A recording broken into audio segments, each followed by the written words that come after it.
दोस्तों 2026 में ईवी खरीदना स्मार्ट डिसीजन है या फिर पैसा फंसाने वाली मिस्टेक। आज इंडिया में ईवीज का क्रेज बढ़ रहा है, गवर्नमेंट स्कीम्स आ चुकी हैं, चार्जिंग स्टेशन बढ़ रहे हैं, companies life time battery warranty तक ऑफर कर रही हैं। लेकिन ग्राउंड रियलिटी क्या है? क्या ईवी सच में पेट्रोल डीजल से चीपर है? बैटरी 5 साल बाद भी खराब हो जाती है, ये क्या सिर्फ अब एक मिथ है? और सबसे इंपॉर्टेंट दोस्तों, 2026 में किस टाइप के बाइक के लिए ईवी परफेक्ट है और किस बाइक को अभी ईवी लेना अवॉइड करना चाहिए।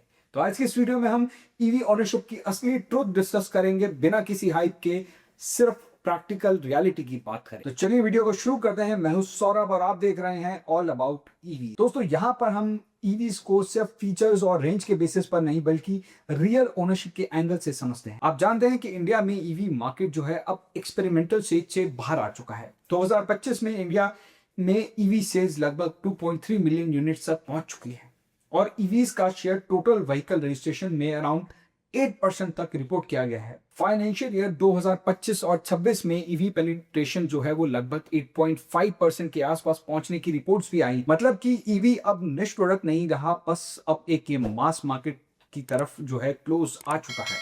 लेकिन इसका मतलब ये नहीं है कि ईवी हर किसी के लिए परफेक्ट है। ईवी ओनरशिप का एक्सपीरियंस आपके use case, parking, charging access, city, monthly running और बजट पर डिपेंड करता है। अब बात करते हैं दोस्तों काफी सारे ट्रुथ्स की। सबसे पहले ट्रुथ की अगर मैं बात करूं तो वो ये है कि ईवी सस्ता तब पड़ता है जब आपकी रनिंग जो है वो काफी हाई होती है। ईवी का सबसे बड़ा एडवांटेज होता है दोस्तों रनिंग कॉस्ट। पेट्रोल कार में जहां आपको 8 से 10 रुपए पर किलोमीटर खर्च करने होते हैं, ईवीज के केस में आपको जो है अगर घर पे चार्जिंग है तो 1 से 2 रुपए पर किलोमीटर के आसपास ये जो कॉस्ट है आ जाती है। लेकिन ये बेनिफिट तब मीनिंगफुल होता है जब आपकी मंथली रनिंग अच्छी खासी हो। अगर आपकी मंथली रनिंग सिर्फ 300 से 400 किलोमीटर की है तो ईवी का अपफ्रंट कॉस्ट जो प्राइस है वो रिकवर करने में बहुत टाइम लग जाता है। लेकिन अगर आपकी डेली रनिंग 40 से 60 किलोमीटर तक की ड्राइव है, आपकी ऑफिस कम्यूट करते हो, कैब लाइक रनिंग है और सिटी यूजेज हेवी है, तो ईवीज का मैच जो है वो काफी स्ट्रांग हो जाता है। इसका एक सिंपल रूट है दोस्तों, अगर आपकी मंथली रनिंग 1000 किलोमीटर से ऊपर है तो ईवी सीरियसली आपको कंसीडर करनी चाहिए।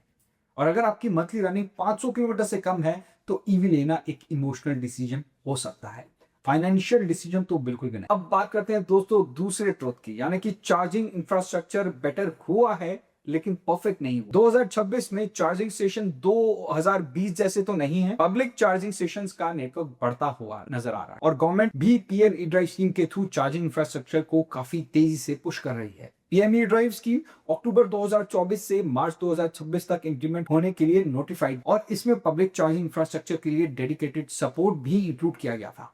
गवर्नमेंट डेटा के according EV public charging station की डिप्लॉयमेंट पर काफी फोकस है और 2026 तक पब्लिक प्राइवेट पार्टिसिपेशन को इंकरेज किया जा रहा है। चार्जिंग स्टेशन लगाना इंडिया में एक अनलाइसेंस एक्टिविटी है, इसीलिए प्राइवेट प्लेयर्स भी इस स्पेस में एंटर कर सकते हैं। लेकिन ट्रुथ ये है दोस्तों कि मेट्रो सिटीज में चार्जिंग मैनेजेबल हो रही है, लेकिन हाईवेज पर कुछ रूट्स तो अच्छे खासे हैं जहां पर आपको चार्जिंग मिल जाती है। टीयर 2 और टीयर 3 सिटीज में सिचुएशन जो है वो मिक्स्ड और पब्लिक चार्जर्स अवेलेबल होने का मतलब ये नहीं है कि वो हमेशा वर्किंग कंडीशन में। बहुत सारे ऐसे चार्जर्स हैं जहां पर चार्जर्स तो है लेकिन वर्किंग कंडीशन में नहीं। ईवी लेने से पहले गूगल मैप पर चार्जर देखना इनफ नहीं, आपको चेक करना चाहिए कि क्या चार्जर फ्रीक्वेंटली एक्टिव रहता है, क्या वो फास्ट चार्जर है या फिर एक स्लो चार्जर है, क्या पेमेंट ऐप रिलायबल है, क्या लोकेशन सेफ है और एक्सेसिबल है और क्या वहां वेटिंग टाइम होता है। ईवी का असली कंफर्ट दोस्तों तभी आता है जब आपके घर या ऑफिस में चार्जिंग अवेलेबल। तो एक बात याद रखिए कि ईवी का जो चार्जिंग स्टेशन है वो अभी भी परफेक्ट नहीं है, इंप्रूव हो रहा। अब बात करते हैं दोस्तों नेक्स्ट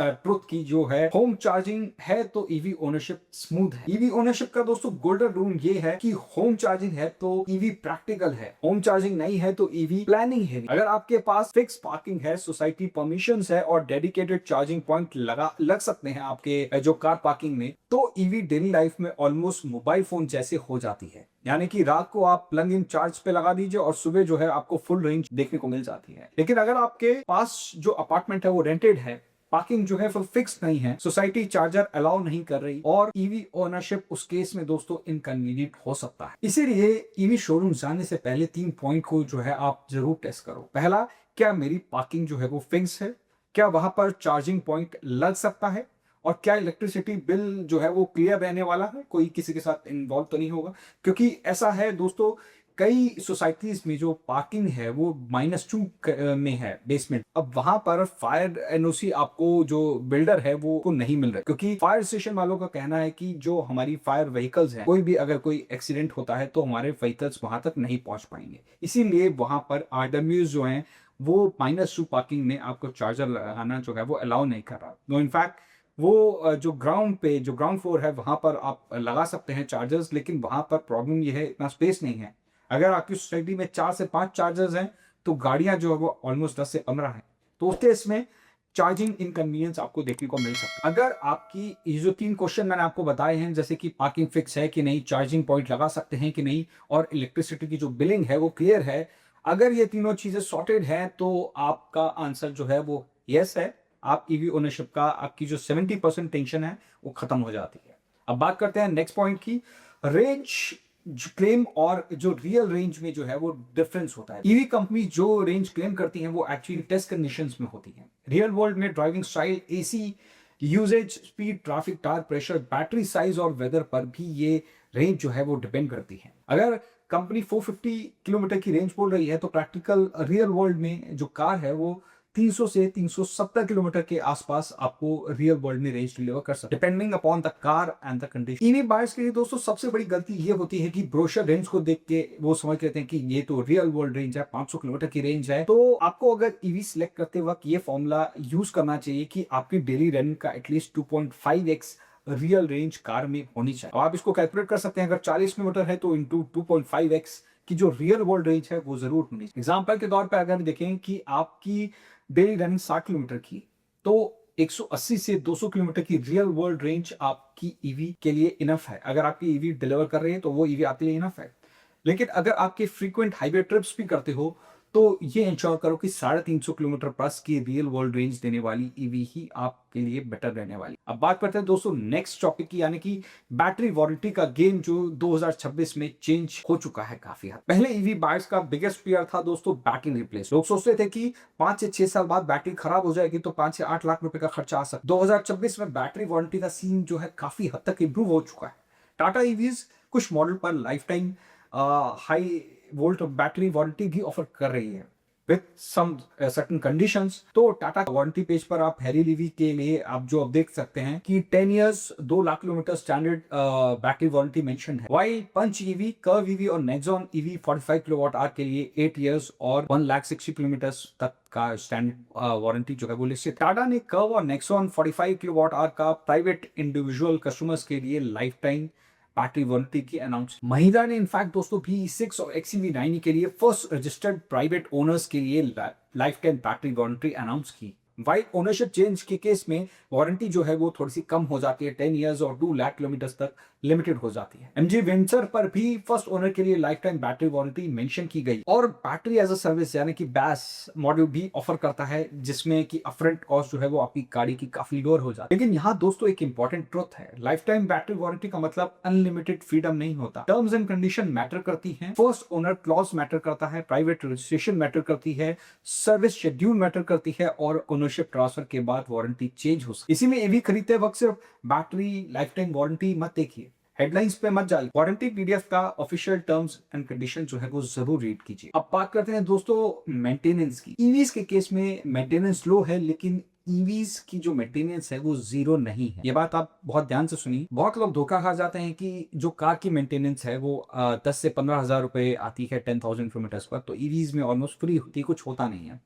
लेकिन ईवीज में engine oil, clutch, gear box, exhaust system जैसे पार्ट्स नहीं होते, लेकिन मेंटेनेंस नेचुरली लोअर हो सकती है लेकिन जीरो नहीं हो, क्योंकि ईवी एक मशीन है और आपको स्टिल चेक करना होता है tyres, brake pads, suspension, coolant system, battery thermal management, software updates और चार्जिंग पोर्ट्स। 12 वोल्ट बैटरी होती है उसमें, इंश्योरेंस कॉस्ट को आपको कंसीडर करना होता है। तो ईवी का टॉप जो दोस्तों इंस्टेंट होता है एज कम्पेयर टू पेट्रोल और डीजल व्हीकल, इसीलिए एग्रेसिव ड्राइविंग करोगे तो टायर्स जो है वो ज्यादा जल्दी घिसने का खतरा होता है। कई केसेस में आपने देखा है कि ईवीज के टायर्स 15 से 20,000 किलोमीटर पे आपने कई वीडियोस देखी होगी जहां पर खत्म हो गए, बिकॉज टॉर्क इंस्टेंट होता है और लोग भगाते हैं, तो वो उस केस में आपके टायर जल्दी हिस्सा। और एक केस और होता है, बैटरी जो है वो हैवी होती है और नीचे होती है, इसीलिए सस्पेंशन और टायर का रोल जो है वो काफी इंपॉर्टेंट हो जाता है। गुड पार्ट ये है कि रीजनरेटिव ब्रेकिंग की वजह से जो ब्रेक्स पैड जो है, जो कि पेट्रोल कार्स के कंपैरेटिवली जो है वो ज्यादा लॉन्ग लास्टिंग हो सकते हैं ईवी। अब बात करते हैं दोस्तों हाईवे ट्रिप्स की, यानी कि हाईवे ट्रिप्स ईवीज में पॉसिबल हैं बट प्लानिंग बहुत जरूरी। सिटी यूजेज में ईवी ब्रिलियंट है, लेकिन हाईवे यूजेज में अभी भी पेट्रोल डीजल जैसी आपको फ्रीडम नहीं देखने को मिली। आपको रूट प्लानिंग करनी पड़ती है, चार्जिंग स्टॉक प्लान करने पड़ते हैं, बैकअप चार्जर देखना पड़ता है और 20% से नीचे बैटरी अवॉइड करनी पड़ती है। फास्ट चार्जिंग हेल्पफुल है but daily fast charging ideal नहीं होती। लॉन्ग ट्रिप पर फास्ट चार्जिंग ओके है बट